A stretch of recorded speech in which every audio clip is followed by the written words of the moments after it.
The first 7 seconds told you everything.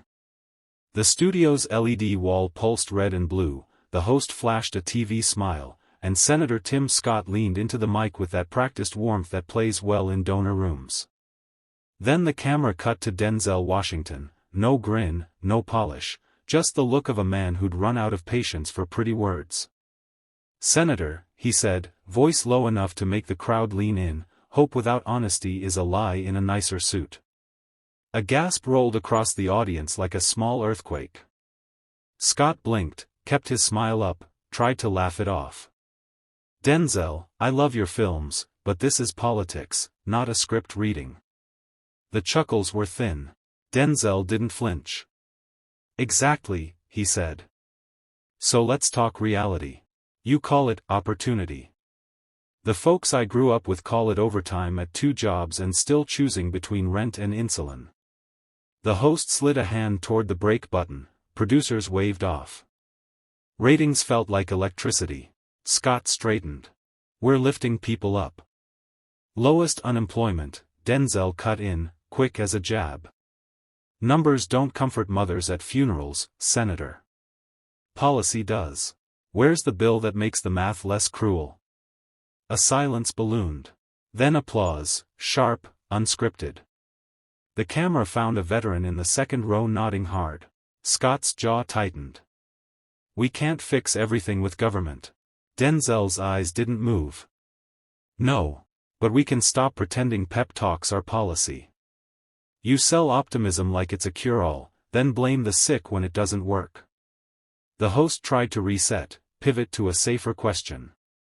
Denzel leaned closer to the mic. "Let's drop the slogans. One straight answer. Will you vote to cap insulin at $35 for everyone, yes or no?" The room froze.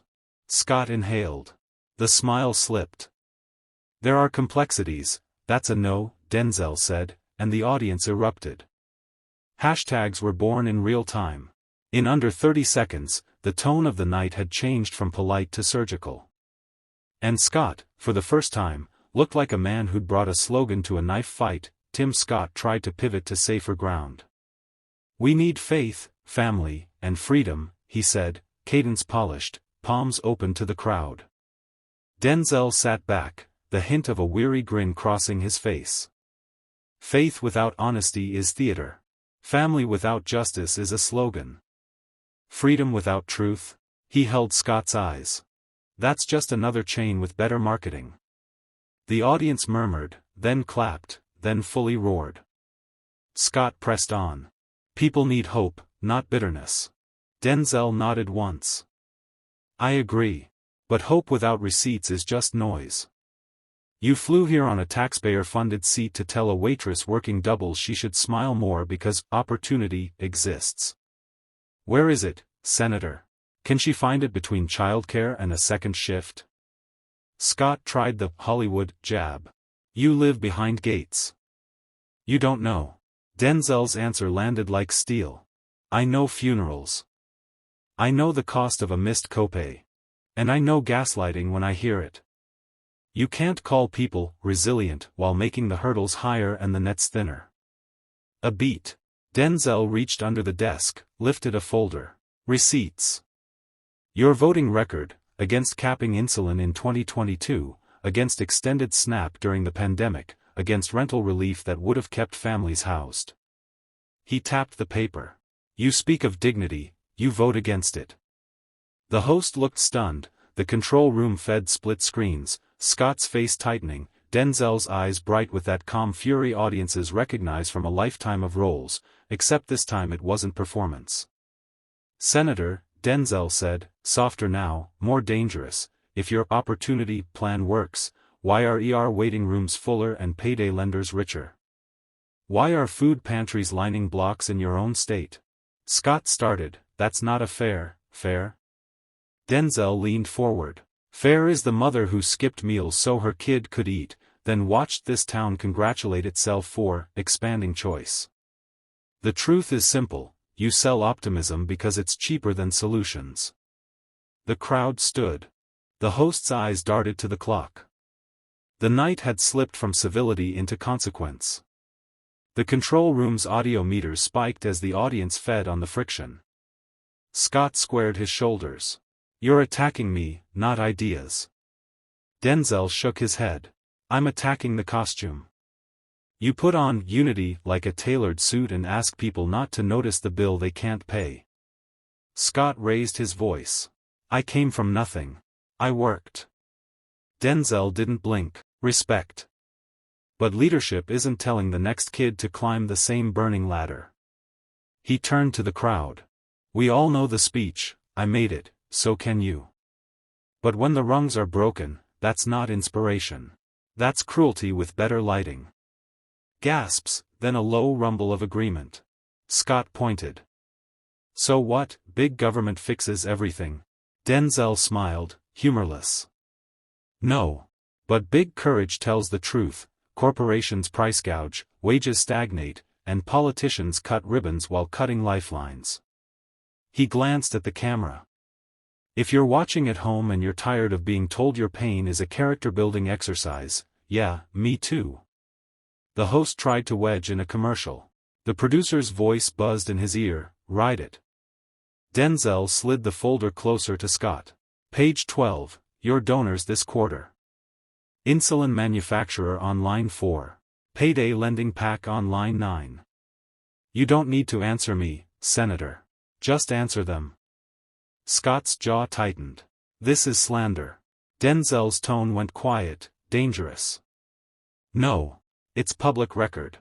He tapped the folder again. Receipts. Something shifted then, a collective recognition. The audience wasn't watching a celebrity dunk. They were watching a mask come off. Denzel's hands flattened on the table. You call it optimism when a man works 70 hours and still can't cover rent. You call it unity when you ask him to clap for it. Scott tried to grin, but it didn't reach his eyes. You're good at lines. Denzel's reply was a whisper the mic loved. I don't need lines, Senator. I have names. He let the silence stretch. And they're tired of being your B-roll. The studio went still, as if truth had its own gravity. The host finally grabbed the reins. Gentlemen, let's reset. Senator Scott, lightning round, yes or no, cap insulin for all. Raise the minimum wage to a living wage? Expand child tax credits?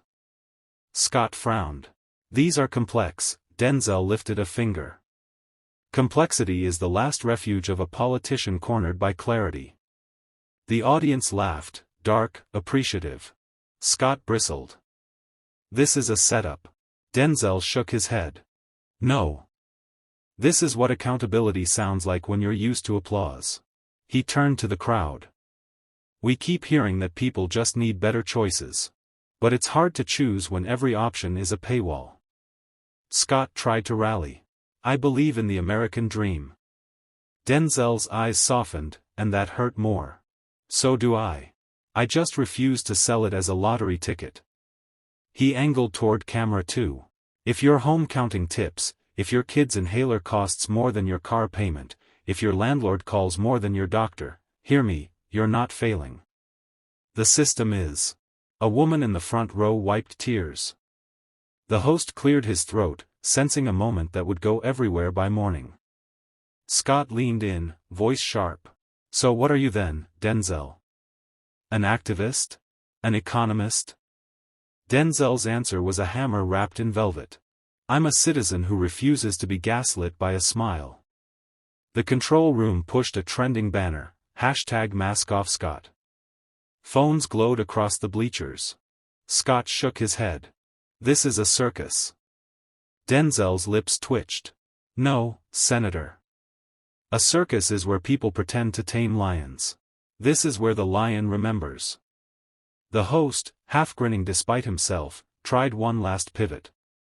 Closing statements? Scott nodded, relieved. Denzel glanced down at the folder, then closed it. No more statements, he said. Just one question everyone at home can use. If a policy doesn't make life cheaper, safer, or fairer within a year, why are you voting for it, and who paid you to? The applause drowned the clock. Scott's staffer, visible just off stage, pinched the bridge of his nose. The senator inhaled, reached for a reset. I've met small business owners who say regulations are strangling them. Denzel nodded. True for some. But I've met workers strangled by wages that don't cover groceries.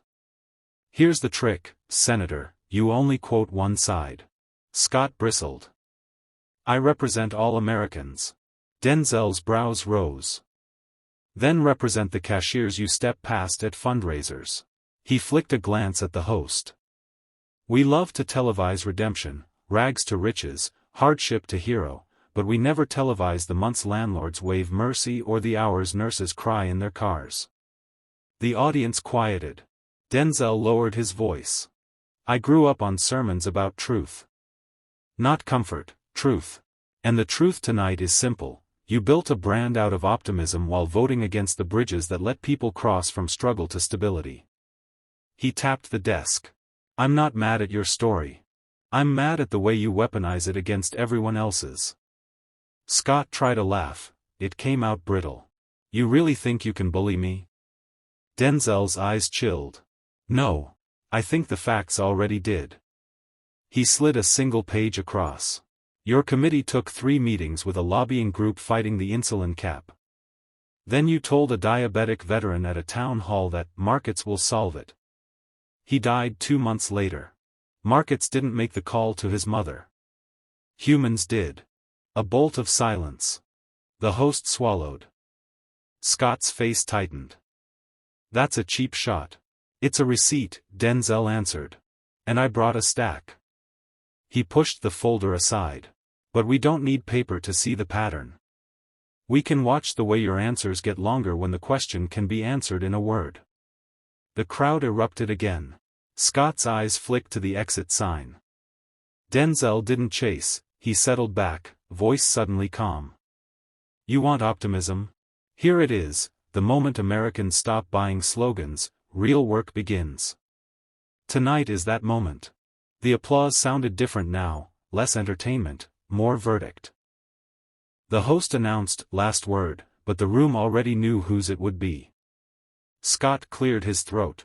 I love this country. I'll never apologize for believing anyone can make it. Denzel nodded once, almost kind. Belief is beautiful. But leadership means building stairs, not selling binoculars. He turned slightly, addressing the lens like a living thing. America, don't let anyone monetize your pain into a brand. Don't let optimism be used as a muzzle. Ask the only question that matters, who benefits if I keep clapping? He let the line breathe. If the answer isn't you, stop clapping. The studio stood. Scott tried to interject, that's demagoguery, but the word died in the swell of noise. Denzel didn't raise his voice. No, Senator. Demagoguery flatters crowds. Truth confronts them. Tonight I confronted a habit, pretending a tagline is a plan. He tapped the desk once, a quiet gavel. It's not. Phones rose like constellations. The host, eyes glittering with the knowledge that he'd just taped a cultural moment, leaned in. Final line, Denzel? He looked back at Scott, not angry now, just relentlessly clear. You say people need to toughen up. I say people have been tough for too long.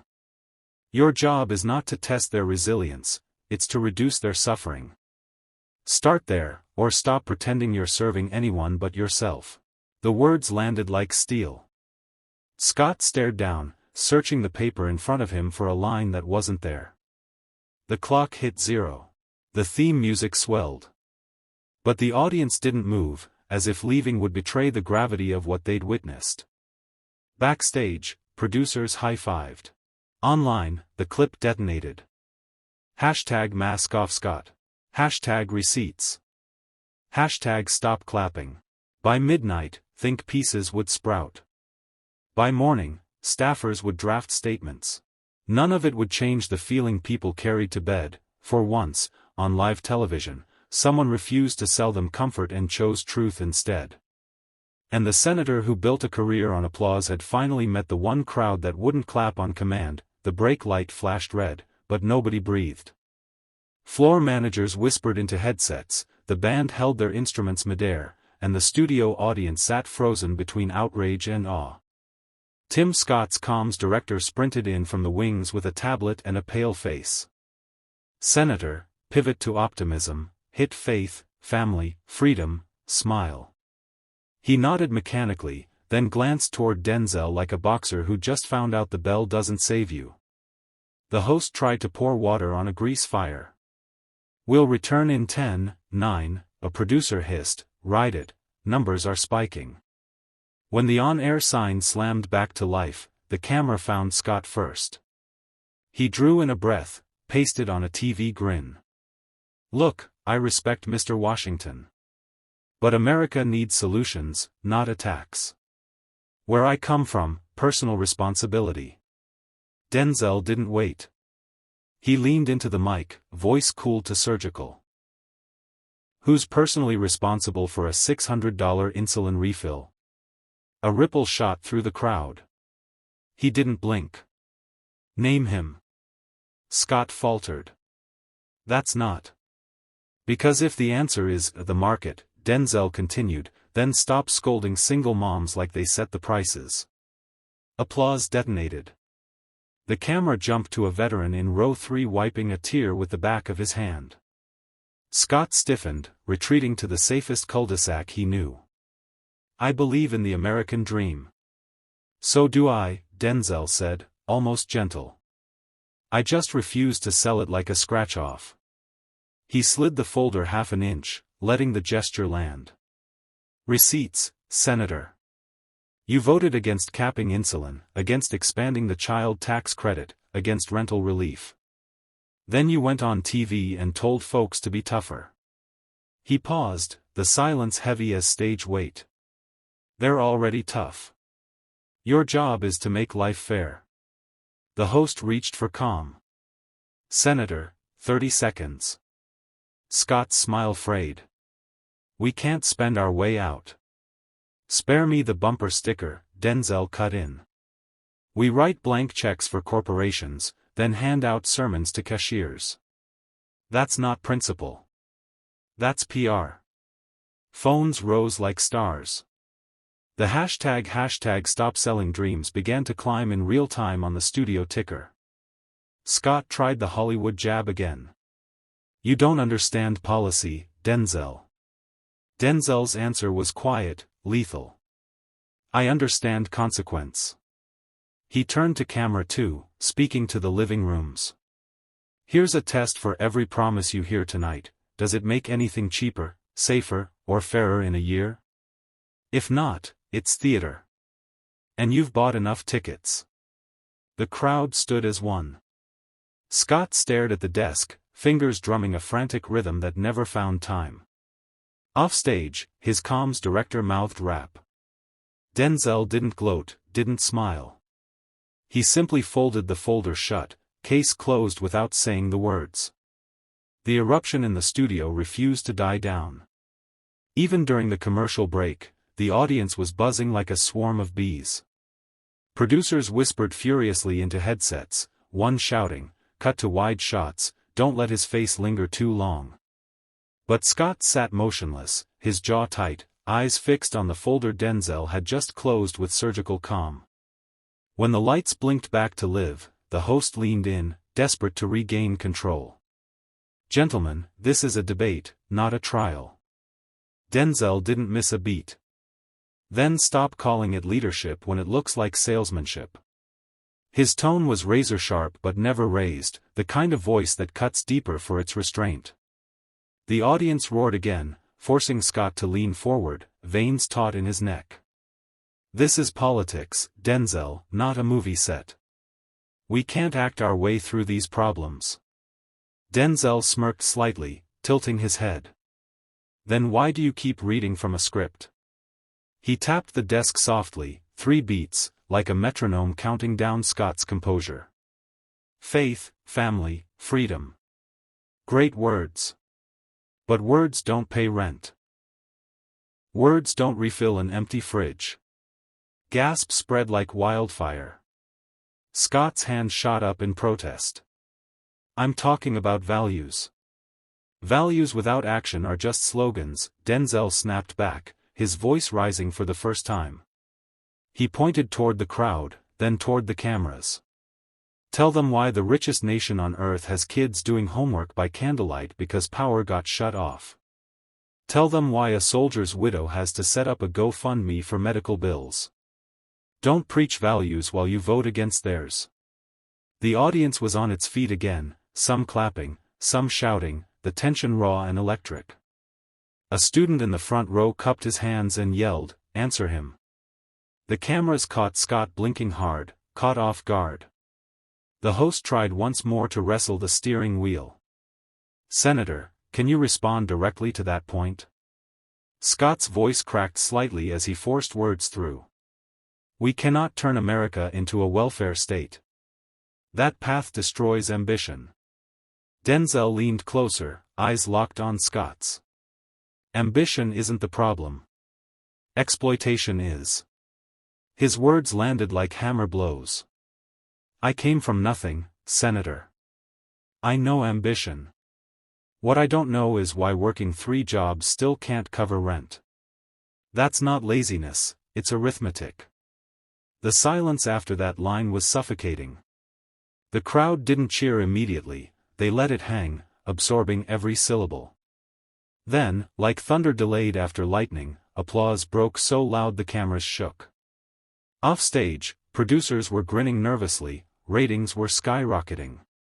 Online, clips were already circulating, captions blazing, Denzel versus Scott, the moment truth cut through.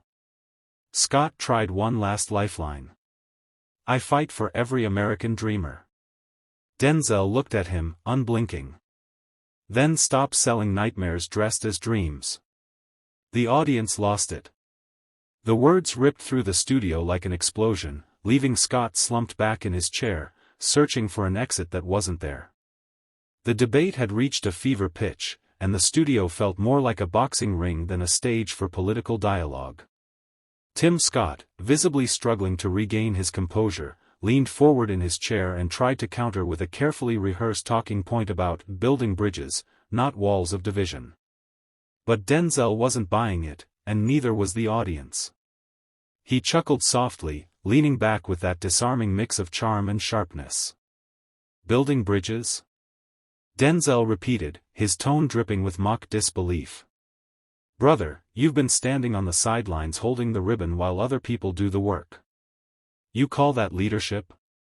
I call that commentary." The line landed like a punch, and half the audience roared with laughter while the other half groaned in disbelief. Scott attempted to wave it off, adjusting his tie and forcing a smile, but Denzel pressed harder. He pointed toward him, his eyes locked in like a laser. "You talk about unity, but every time you're tested, you fold like a lawn chair. You're not uniting anyone, you're auditioning for approval. And here's the truth, the people watching tonight, they don't need an audition. They need someone willing to bleed for what's right." The camera zoomed in on Scott's face, the forced grin fading into a tight, defensive expression. He looked cornered, as if every escape line he had prepared was collapsing under the weight of Denzel's words. A murmur spread across social media as clips of the moment were already being posted in real time. Hashtags like #ScottFolded and #DenzelOwned began trending within minutes, each replay magnifying the humiliation Scott was enduring live. The moderator tried to cut in, but the crowd's energy drowned her out. Denzel wasn't just debating anymore, he was dismantling. The contrast between Scott's faltering defenses and Denzel's unrelenting confidence painted the scene vividly, one man fighting for credibility, the other effortlessly tearing that credibility apart with every calculated word. The moderator finally raised her voice, desperate to restore order. "Gentlemen, let's bring this back to policy," but the damage was already done. Denzel leaned forward, lowering his voice just enough to make the room lean in with him. "Policy? Here's the policy, plain and simple: stop pretending, stop performing, and start living what you preach.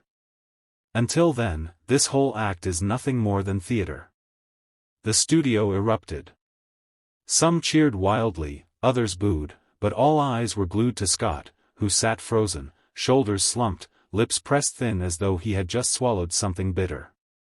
Denzel's laughter filled the silence, sharp and cutting, not from joy but from the undeniable authority of a man who had nothing to prove. He raised his hand toward the audience, signaling them to calm, but the noise only grew louder. Scott tried one last time to salvage his dignity. "That's easy to say when you've never had to make the tough decisions of governance," he shot back. But Denzel pounced. "Tough decisions," he repeated, shaking his head. "The toughest decision you've made tonight is whether to keep pretending you're in control. And the answer, Senator, is clear, you're not." The words landed like a gavel. Scott sat back, staring blankly as if he'd been stripped of his script. The audience's reaction was immediate, gasps, shouts, and the unmistakable sound of laughter rolling like thunder through the studio. Social media exploded in tandem, flooding with memes, quotes, and fiery debates. Clips of Scott's collapse were spliced with Denzel's cutting remarks, shared millions of times within the hour. By the time the credits rolled, the narrative had already taken shape. Tim Scott hadn't just lost a debate, he had been publicly dismantled, reduced to silence by Denzel's unrelenting fire. For Scott, it was humiliation. For Denzel, it was dominance. And for the audience, it was the kind of viral, unforgettable showdown that would be replayed, dissected, and memed for weeks to come. Tonight wasn't just a debate, it was a reckoning. Words have weight, and truth cuts deeper than performance. Some walk away with applause, others with silence. But remember this, silence isn't always peace, sometimes, it's defeat.